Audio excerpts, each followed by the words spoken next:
All right, so today here with the Hillbilly Hammer and Jared Shafer, which Jared Shafer is now a college wrestler. Where are you wrestling at? Lindenwood. We just had our transition to Division One. So I'm doing jiu-jitsu part time and wrestling full time now. And then how'd you get that scholarship? I came here to purely do jiu-jitsu when I was 16 years old, and when Alejandro Viner got the wrestling program at Mount Vernon, I decided to go full in on that. Underneath him, Tad Cravens and Michael Pixley, I took third in the state of Illinois at 2A at 182 pounds. With that, I got a ton of offers from colleges, and one of them was Lindenwood, which we're close friends with. Troy Mercer, one of our affiliates, his best friend and practice partner in college is actually my head coach. So this is some of the stuff that I do in my matches and how I wrestle. So this was the Nogi Pans where it was your birthday. Yeah. You were turning 19. 19. That's crazy.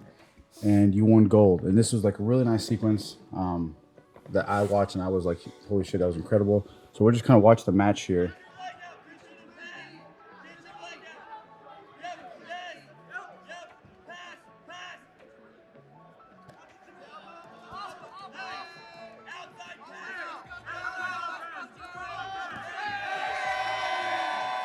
Turn this way. Okay, so you started 50-50, which is like a really common stalling position in jiu-jitsu. But as you know, the philosophy here, we ain't about that shit. So guy was trying to peel the foot, and you were immediately trying to get into it. So he's peeling the foot, and then what were you doing here as he was peeling? So the main thing he wants to do when he's peeling is to try to get this bottom leg down or create a reap to where I have to get my leg out. Mm-hmm. So when I'm turning this way and my foot starts to come over, I know that I need to get my back flat back to the mat, or I will get called for getting DQ'd. Right. So now we're back up in this position. I'm separating here. I normally like the 2-on-1 with the foot to try to get him back. I kind of use this. We come back up into this. A good way that I like to get back into action immediately is go straight back into De La Riva. Okay, so go back a minute, rewind a minute a little bit. So as you're exiting the 50-50, so go back to the 50-50. He's trying to turn you over. So scooping. And then your goal is to get your hips back, right? And your flat back here. And then getting your feet on the guy so that way he can't progress forward. Okay, so then you put your feet, push him. So that's what forces his right leg to come forward. Yes, sir. Okay, then you get into your De La Riva. And then what normally do you like to do from here? Normally, I would like to try to start to get in my Kyotera footlock stuff. Okay. Right here. But with tough guys, especially at the blue belt division, when somebody will just let their foot snap because they're stupid, they'll eat this. So I typically like to wrestle up from here when they do the common reaction of kicking and stepping out. When they kick step out, they'll start to turn back in. This is when you can do a knee pull off your butt. A knee pull is what it sounds like. You're pulling the knee to yourself. So from this, we're going here, and we're pivoting back and putting our back leg away from us. We're here. We can either run here, or in the case of this match, he kept turning from the initial kick out to where I followed him up into this position, and he kind of went down as is because he was a proficient guard player. Okay. So one more time, and walk me through. Gets your De La Riva position. Let's say he doesn't do the common reaction of running away. What's your preferred technique here if he stays here engaged in De La Riva? Preferably, I want to get him longer because right now he's in a really good passing position. Like Heath teaches, he's right on my shins to where he's putting pressure in and separating my hooks. So I try to get him to step back immediately. So now I can either scoop in and start going for the Kyotera, or after I get him separated, I can come down into like kind of a koala guard where I'm hooking the leg. I guess you don't like that terminology. But when you're here, you can take this hand, turn it flat, and run him down. Similar to the knee pull wrestle up. Okay, so go back one more time real quick for me. It's a good sequence. Can you kind of just go into the details? Okay, so you switched here into the De La Riva about just finishing the Kyotera, okay, if they stay in this position. So if they stay here, You're definitely gonna want a shotgun grip. Shout out Hillbilly Hammer. Okay. When you're here, you're scooping underneath, and you're going to basically kind of do like an oblique crunch right here to raise your hip off the ground to pocket the hand. Okay. Doing these, when you first start doing them, your wrists and forearms are gonna feel like they're gonna snap because this is a very, very rough footlock to do, conditioning wise.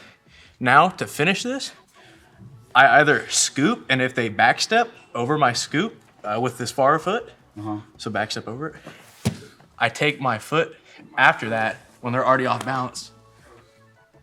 And so you can tap them. You can tap them standing, but if they're tough, they'll go down to their butt and then tap. Okay, so one more time, we'll just run through the whole sequence here. Start from 50-50.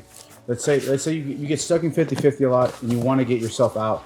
The common thing is they start scooping the leg. So you'll let them actually scoop the leg. Butterfly grip. Here. Now I'll bridge my hips in. Get a 2-on-1. I'll bring in a langy hook right to the foot. Okay. Now you can wrestle up with this, but in the case of the match, they'll start bringing that foot back. Yeah, they'll get that foot back. And then you're into your open guard. And then it gives access to that foot right into your series. So from here, you have what options you have? You have your 3. You have your first wrestle up off the kick out. Okay. So he starts to kick out. He turns back in. Knee pull wrestle up. Okay. You have your push away wrestle up when he's standing here. Where you come? Oh fuck, Terry. Here. God damn. You like heel hook me. It's like koala guard, bro. It's dangerous. Hey, chlamydia, dog. Oh fuck. Fun fact: koalas have chlamydia. But I think that's true, actually. no. Anyway. For the coyote, you're coming up. You pocket the ankle, trying to scoop him down. I'm gonna put him down lightly. Okay. If they go down here, what are some just common finishing techniques or counters you run into that that'll just help you with the finish? First thing is, see how my elbow's right here? I'm not gonna finish anybody good with my elbow being up like this. Okay. I need to get my tricep completely flat with the mat underneath me and rotate my hips over. Okay. When I'm here, there's so much braking pressure here. Couch already wants to tap. I'm going to take my top foot, stomp on the hip, right here, curl my toes in. Now, I'll pinch my elbow to my back like this, like a lat curl. When I'm here, I'll slowly bridge in and extend my bottom foot like that. Okay. So when I'm wrapped in, I'll go here. Okay. Another question. This is a common issue I had when I was first learning them. I'm sure a lot of people do as well. Is it's kind of hard for them to snake the hand in with the De La Riva hook in. Can you talk about just a little more about the oblique? The oblique, yes, that space. Just a couple, maybe more in depth about what to do. Just standard De La Riva, and so I watched. And if you're struggling to get that hand in there. So I watched Kawatera do this, and he's got these really, really long biceps, but he's got these short forearms, which makes sneaking it in really, really easy. So like watching match footage, you're like, oh damn, it's just easy. Right. But somebody who helped me a lot with this is actually Spatch. Spatch showed me. He's a long. Yeah. For somebody with long arms, yeah. This is really good because you can curl up, and you're kind of using this top foot, scooping up on their quad, pulling your hips up. That will open up this like little triangle right here. So you're using this right foot here on the quad to bring your hips up. So I'm heel curling. So like there's tension in my hamstring right now as I'm setting the grip. Now when I'm here, I keep this because I'm gonna try to scoop. Okay. And if that doesn't work, I'm coming up and over, and I'm wrenching the back, or where his PCL would be, all the way up. Okay. And if the first foot that's hitting the back of his heel here, the purpose of that is to knock him over? Yes. Okay. So actually, without doing it, because he's got a bird foot on this side, I guess, I'm going here. I see. I see. Okay, so but if he's back up and you're going for that, and the knockdown, you want the knockdown initially, Yeah. and if the knockdown doesn't work, if he backsteps, that's when you bring the foot over. Okay. Yeah. So when he backsteps, he's off balancing his hips. So like right now they're in a line right here. Yep. When he steps over, step back. That's all the momentum. When he takes it back, that's how I'm taking him over. Awesome. Off his own backstep. Okay. Awesome. So just a little bit more of a live look. I'm just gonna hold right here. Okay. So I'm gonna go here, press, scoop as he backsteps.